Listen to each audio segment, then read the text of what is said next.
Hello, this is Angelia with today's wisdom. Today's wisdom comes from Daily Ohm. Emptiness becomes openness. Sometimes a loss can be a gain. And I know that's been true in my own life. When we lose anything that we cherish, the sense of emptiness we are left behind with can be overwhelming, and it can. You know, I know when we had to close the charity, that devastated me because I wanted that to last beyond me. To help people. For generations to come, and so that was pretty devastating to me. A space that was filled, whether in our lives or our hearts, is now a void, and the feelings of pain, loss, and separation can sometimes be difficult to bear. And I know I experienced that with the loss of my grandmother. I mean, she was the person who was there for me. I could tell her anything, talk to her about anything. She would be there for me.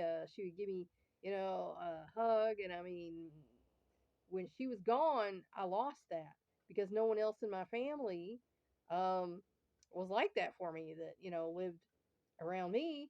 I had some family cousins that were nice and would talk to me and stuff, but not like her. So that was the big loss of my life.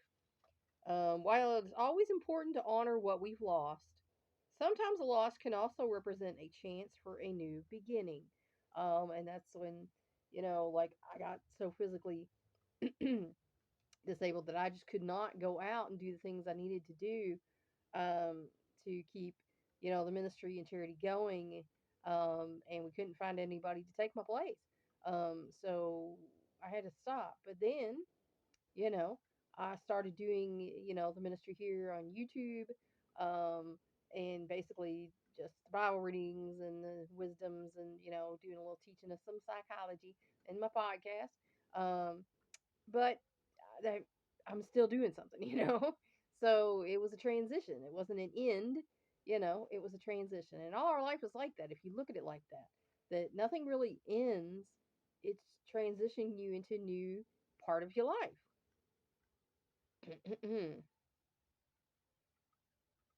When we are ready, the void left by a relationship, a job, or a dream can then be viewed as open space that can be filled with something new. Or, like I used to tell my coaching clients, something old that you forgot that you used to like to do, but you quit doing it, trying to, have a life. And then you can bring that back into your life. You can have new experiences, new knowledge, new job opportunities, new dreams, new people, and new ways to grow. And you should always be growing. If you're not, you're only holding yourself back. There are many ways to weave the threads of loss into a blessing. If you've lost your job or ended a relationship, your first thoughts may revolve around filling the void with a similar job or the same kind of relationship. And we all know what a rebound relationship is, so that's usually not a good idea. Try not to rush into anything just to fill up the emptiness. The loss of a job can free you up to explore new opportunities, especially if you've outgrown the old one. And I know there were jobs I definitely outgrew. And I stayed there too long trying to, be a good citizen and do my job to help these people out that were clearly not giving a poop about helping me out. So, spinning my wheels. Um, Likewise, the loss of a relationship can give you a chance to rediscover your own interests, explore new passions, and meet different people. I know I was single for 8 years, um, and I met a lot of people, and I kind of came out of the relationship knowing what I did not want in my life. So when I went forward, I actually made a list of things, you know, that I did want in my life and what I did want in another person, and how I wanted them to treat me. So I was then able to, make better choices. And there were several people I met, and it's like I joked when I was single in my 40s. The good ones got married and stayed married because they were the good ones, and all the single guys my age were single for a reason.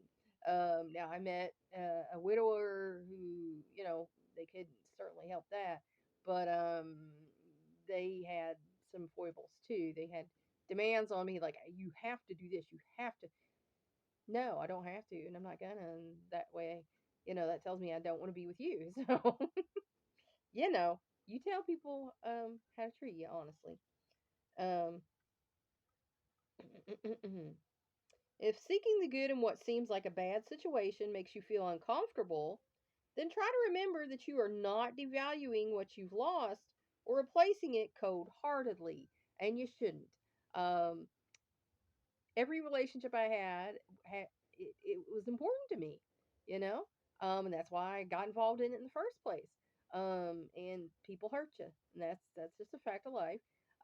Because some people are too immature to be in a relationship, and some people, grew up in a home where there wasn't the best relationship examples, such as me and my husband. We had to go to couples counseling and get our stuff sorted out because, he saw the way his household ran, which was with controlling and manipulating and abuse, and my household was, you know, similar, not as bad as his, honestly, but um, you know, you have to know what you want in order to get what you want, you know, and you have to or be able to express that, which he's not good with expressing, so he's learned how to communicate with me.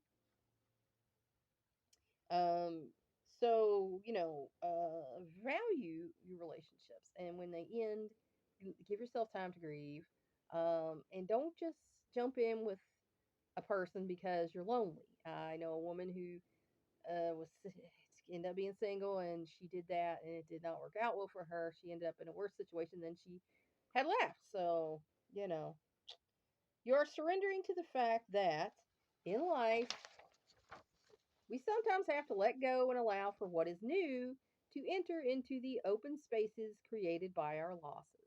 And during those, 8 years that I was single, I did a lot of studying. I went back to school. I had already started school, but he was, devaluing my schoolwork, that it wasn't important.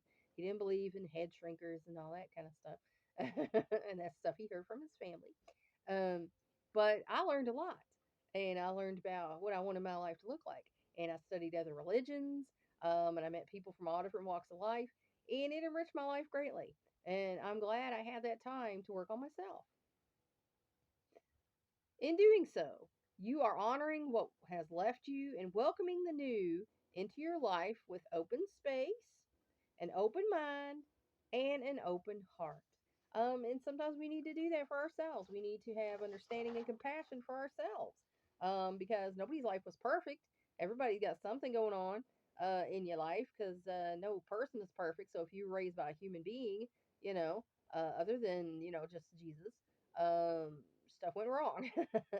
So, you know, um, realize, when you're feeling that emptiness, that it can be openness, and you can, turn a loss into a gain, if you're willing, to do the work that you need to do to make that happen. Think about it. Please like and share this, so we can spread this wisdom around the world. If you want to help me, please subscribe to my YouTube channel. And if you want to help me even more, go on my Patreon page and become a patron. That's all for now. Until next time.